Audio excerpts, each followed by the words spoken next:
Hi, and welcome to SFLive TV. I'm your host, Christina Marie. Today I want to ask you, have you ever got that feeling that, I really think that I should do something good for my community, and you see a group that's doing something good and you say, I'm going to do this, I'm going to dedicate my time and jump right in, and then you don't do anything and you kind of sit back and forget all about it? Well, my guest is the example of what could happen if you did do it. And if you did dedicate your time and you did give back to your community and make a big difference. With me today, I have Curt Yagi. He is the Executive Director of R.O.C.K, which stands for Real Option for City Kids. And he's been working with them in different capacities since 1998. Please help me welcome Curt. Hi, Thank Curt. you. How are you? Thanks. I'm great. Thank you. Very good. Okay, so tell me a little bit first about what R.O.C.K is. Yeah.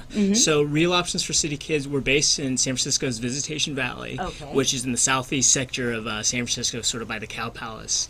And our goal is to bring positive experiences to our kids. So we start off when they're 6. We want them in our program elementary school years, middle and high school years, so that they're successful when they're adults. Excellent, excellent. So now, how long has this program been going on? We've been doing this for over 18 years, so quite a few years. And what's great is, you said 1998 is when I got involved as a volunteer. A lot of those kids that I worked with when I was working with them when they were in elementary school, they've gone on to college, they've graduated college, they work for us as adults. So it's really a rewarding experience for me.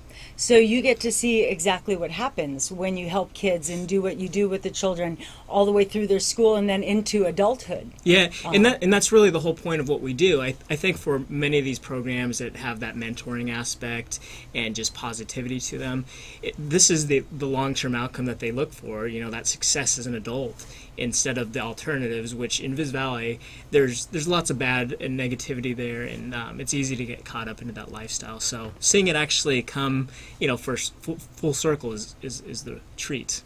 Now, I think a lot of San Franciscans maybe don't spend very much time in Visitacion Valley. It's not that large of an area. How big is that area? It's just a small pocket, so it's between sort of the Cow Palace and then 101 by Candlestick Park-ish area. Okay. And so it's not very big. Lots of families there. It's probably one of the last San Francisco family communities, so lots of families, and it just happens to be a lower income demographic. And our kids, they talk about gunshots like it's part of everyday life, and so it's definitely has its challenges. Now, Curt's been on the show before, and he brought with him one of the kids from the program, Monique Garrett, and she had a really touching story about how needed this program is in that area. Can you tell us a little bit about some of the challenges that the kids face there? Now, there's a lot of kids from single-parent households. Yeah. And what are some of the other challenges that you see for the kids in that area? Yeah, definitely. There's definitely a lot of our kids that come from single-parent households. It's surprising how many kids come from families where it's the grandparents raising the kids because there's something that happened to the parents. And in addition to that, there's definitely crime and violence in the community, which is it's not fun for kids to grow up in that kind of environment. Well, I can see that. Now, what age group do you work with in R.O.C.K? Yeah, so as little as, we say 6 years old, but what happens is we always have brothers or cousins that are like 5 or 4 that just kind of hang out in the programs as well. But around the kindergarten age is when we start, because we do after-school programs, Saturday programs, all kinds of stuff. We're very much into the schools, the public schools there, and so we want them from kindergarten through high school years. And that now you do different programs within R.O.C.K. There's outdoor adventure programs. There's after-school sports programs. That's right. Who came up with the curriculum, and why do they do those particular things to help the kids there? Yeah, when we started off, we were just elementary school programs, and it was about our founder. Her name's Michelle Grow. She was an athlete. She liked soccer, and so it was really about combining sports and learning enrichment. And it was a much-needed thing in that community. They didn't have a whole lot of that. And so what happened over the years was, it was just elementary school programs, and those elementary school kids got older and became middle schoolers, and they told us, we want more programs with you guys, and don't leave us, develop something. So at that point we thought, okay, in middle school you have sports programs, so let's do outdoor adventures. And what happened, they became high schoolers, and they said, oh, we want more outdoor stuff, but we also want jobs. So it's kind of turned into this big cycle where by the time they're high school, they're doing community service work, outdoor adventures. We have jobs for them so that they, when they become adults, they want to come back and volunteer or work for us. So it's great. That's great. So you continue the cycle in that. Yeah. Now, particularly sports and joining together and being in team work. These are things that kids in a lot of areas in San Francisco I don't remember about your school, but when I was a kid, we had a lot of sports. We had team, we had all these PE, everything that was very physical. Sure. And now they've cut down so many of those programs that the kids don't get to experience what it's like to work with the team. That's right. And those traits that you learn when you're working with the sport help you in later life. And it's really amazing to see kids come to life when they're listened to. Sure. And I think that's a big thing. It's in your website. By the way, the website is, can you give us a website? It's R.O.C.K SF.org, rocksf.org. And in that website, they mention to listen to the kids' needs and listen. I think for a lot of those kids that they don't really get heard. No, it's true. And it's funny when you talk about sports. For me, personally, I grew up in the East Bay in Fremont, and we did have lots of access to sports, which was a lot of fun. And I always tell this story of when I grew up, and it sort of relates to the work that we do, is that I had a coach in soccer. And I played many years of soccer when I was growing up, and had many teams that did very well, and then lots that didn't do so well. And I always look back at different coaches and who I remember, and the one that really stands out, his name is Coach Joe. Coach Joe. And that season, can you guess how many games we won that season? I don't remember. We didn't win a single game. I think we tied one game. But he had all these great qualities about him, where he was fun. He made practices great. We were all friends on the team. But that's just the coach that sticks out, and that's sort of what we try to do at R.O.C.K. It's really about just the positive role models that they have, and sports is a nice vehicle that everyone can seem to relate to in our community, it's really nice. That's pretty amazing to see that you have something like that you can offer to these kids. Now, those kids would not have that if you weren't there. Yeah, there's less opportunity especially Visitacion Valley. I mean, it's in the news for many bad reasons, and for some reason we don't get the publicity, which means less money in that area, which means less programs, and so that's kind of why we're there, to fulfill that need. Well, speaking of publicity, yes, I did see that you had a very special little segment on a show that I've heard a couple people have probably heard of this show before. What was that you were on the Today Show? We were lucky enough, this was a few years back, we got to be on the Today Show, and so, R.O.C.K, of course, he came to our location, and are you going to, I think you have the clip there, huh? You're going to surprise me with the clip. Yeah, so how could you tell it was winding up here? That's so he came out and surprised us with all these donations, just, I think it was over $1 million worth of donated goods and services, and it was a really neat experience. That was very good. And speaking of this experience, was it something that you applied for, or did they hear about you, or how did this? I think we got lucky. It wasn't an application process. It was just connections that I had made. Just someone, a friend of a friend was associated with the Today Show and needed a nonprofit to work with. So very good. Well, we're going to take a little look at this. It's actually right here. Let's see if that's going out. As we've told you already this morning, he is in San Francisco about to do great things. Al, good morning again. Hey, Matt, Natalie, thanks so much. We are in Visitacion Valley right now, and our charity is called R.O.C.K, Real Options for City Kids. San Francisco, the iconic city by the bay, with its picturesque vistas, golden monuments, and classic symbols. As a city, idyllic. But there are parts of San Francisco where the trademark fog covers more than just homes, places tourists never see. Visitacion Valley, it's a historically underserved neighborhood. It's considered at risk. When you're raised on a dead-end street. Visitacion Valley is a small neighborhood, just a little over 1.5 square miles, about 15 blocks. But over the last 3 years, it has become an urban killing field. accounting for close to 20% of the murders in San Francisco. It's a tough place to grow up in. Hey, rockers! It's also where this man, Curt Yagi, one more a time. pocket-sized force, has helped build a giant rock for the community. As the executive director of R.O.C.K, Real Options for City Kids, he and his staff seek to create a climate of safety and hope through sports, outdoor activities, academics, and friendship, giving kids something to do that doesn't involve running the streets. It's really a good lesson for them to see people that are stable in lives, an organization that's stable in their life. I think hope's a good word. R.O.C definitely represents hope. Monique Garrett started at R.O.C when she was just 8 years old. It was a safe haven away from the violence and drugs of the neighborhood. The thing I love about R.O.C the most is that it's like a family. How you doing? With R.O.C's help, Monique was accepted into a private high school where she became captain of her state championship basketball team and just last month graduated from college with a degree in kinesiology. I attribute it all to R.O.C because that was that core support system that I had other than my family that helped me push to the next level, and I will always love them for that. It's all about bringing in adults who are positive role models for them, showing them that they can go to college, they can have good jobs. It's been such a success that R.O.C has now taken over the after-school program in 2 out of the 3 schools in the neighborhood. Majority of the kids in this neighborhood would go home and stay at home. They can't play outside. It's not safe. The R.O.C program allows them to explore a lot of great activities, get tutoring assistance, do a lot of life experience skills that they normally wouldn't have or be exposed to. All of that without ever having to leave school.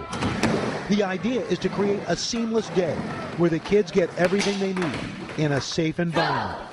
They build huge relationships with the kids that go all the way from elementary school to high school. So that's invaluable.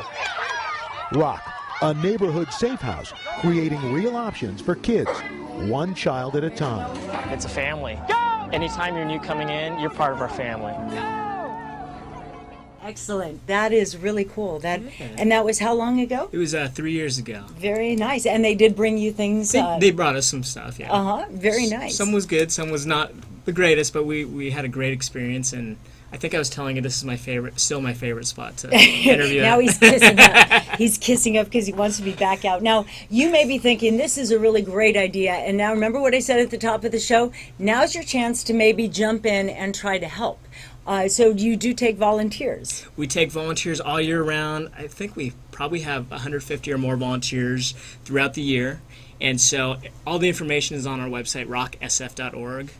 Love to get them in contact. Okay, now let's say somebody may not have time to volunteer. There's a whole lot of things coming up. Why don't you tell us a little bit about Go for Good? Yeah. It's a scavenger hunt that you have coming up? Yeah, so it's our 6th annual Go for Good, which is a high-tech urban adventure sort of scavenger hunt, and it's for corporations, and I think it's August 16th. It's a Friday, and it's basically we get all these corporate teams together, give them cell phones, digital camera, give them missions on their cell phone. They run around the city. We're gonna have it at AT&T Park this year, so it's a lot of fun. All the links to the Go for Good event are on the rocksf.org website. Very good. Now so they have cell phones, so they're in their element. Yes. They have they can Google and everything to help find the clues. Do you make the clues very, very hard? They're hard. And, and it's neat because there's creative missions where they have to, for example, a creative mission might be to recreate a famous movie scene using your fingers as the actors. So you get some wild stuff. It's very creative. People's personalities who are usually in these maybe more stuffy corporate environments, they open up. It's a lot of fun.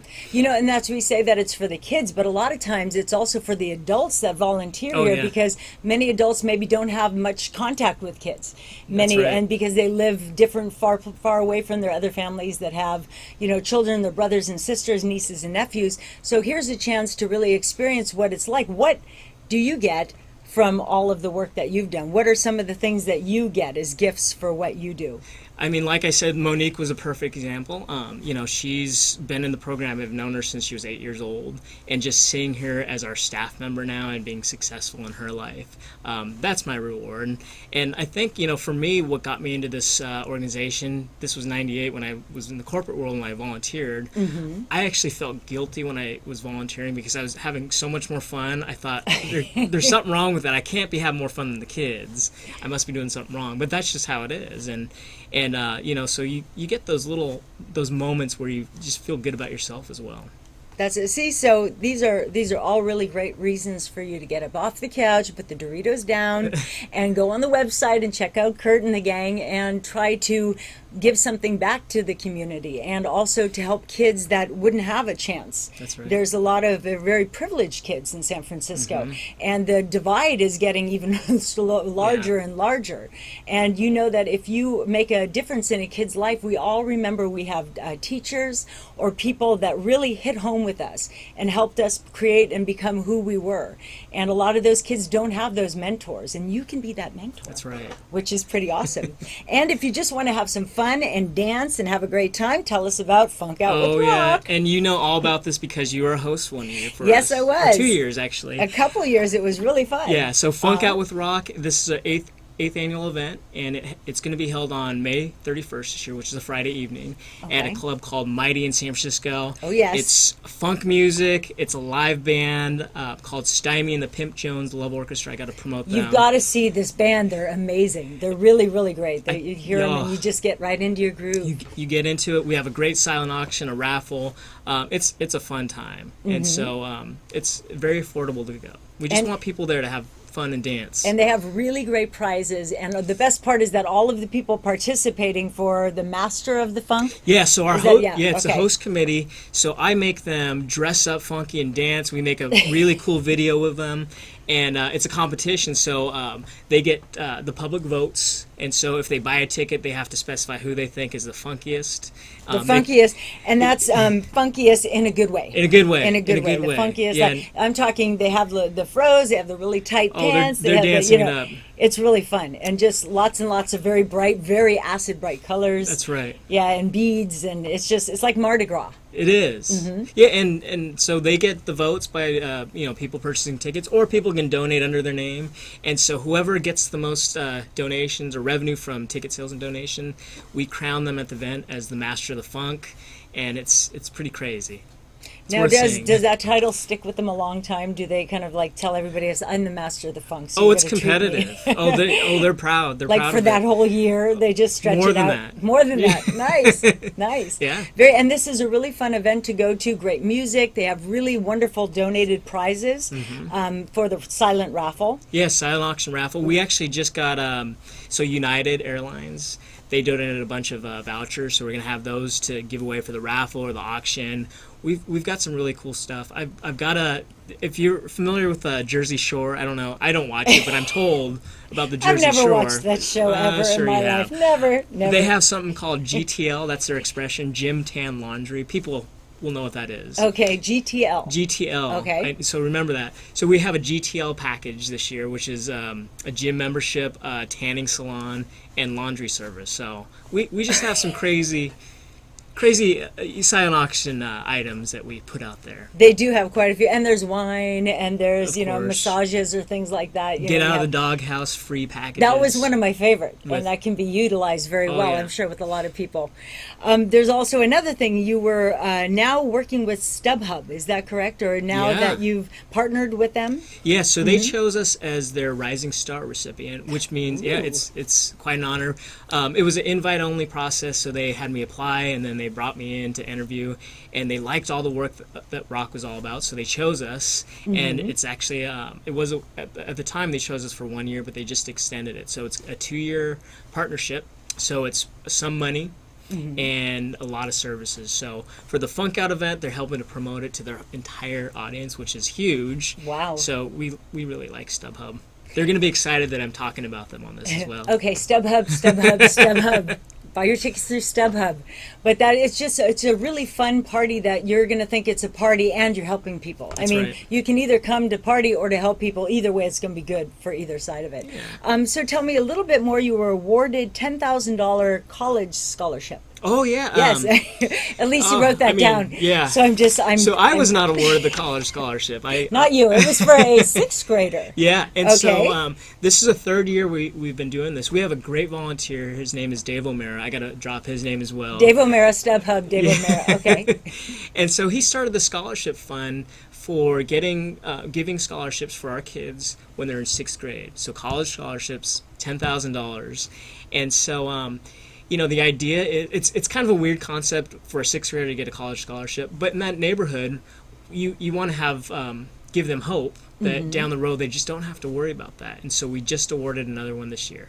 That's amazing. And what would you say the percentage of kids in that neighborhood that really think that they are going to go to college? I mean, when they come into R.O.C.K, when they start up, do they really think that that's something that's a goal that they're going to achieve? It's a very low percentage. I mean, especially at that age, at 6th grade, they're just trying to think how to get along in school at that point. So, so it's a very important thing for them, and we're very proud to have that as part of our offering. That's pretty awesome. And the last thing we're going to talk about really quick, Warriors to San Francisco. Tell me a little bit about what this means. I don't know if that's a little controversial or what, but okay. They've been partnering with R.O.C.K for over a decade. And, wonderful. And so they asked me to be a part of their steering committee to help that transition. It's not actually a done deal for the Warriors to move to San Francisco. And so they're trying to gain as much support as they can. And there's definitely some hurdles and some public opinion. But the reason I'm involved is they've done so much stuff for us over the years, and they've actually flown us to SeaWorld with our kids. Oh, that's amazing. I know, it's amazing stuff. We've gone to games. They've renovated basketball courts and classrooms at the public schools. Lots of basketball clinics.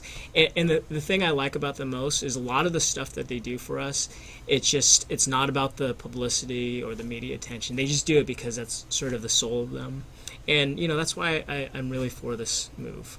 And you know what? That's probably a lot about why you're doing it, too, because it's good for your soul. It's good for my soul, and I like the Warriors a lot. The Warriors, too. But if you can just give me a last few seconds here, if you had to just tell the audience, directly to the audience, why they should help out and jump in and help your organization, why would you say? I'm going to look. Should I look at this camera? You can say right there. That's your camera. Go for it. This is a great organization. We've been around for over 18 years. It's a very underserved community that needs more support. And, you could be just like me, where I came from the corporate world. I got so engaged. Help us out, and the same thing will happen to you. Curt, Yagi, thank you very much for joining us. It's Real Option for City Kids R.O.C.K. Thanks for joining us.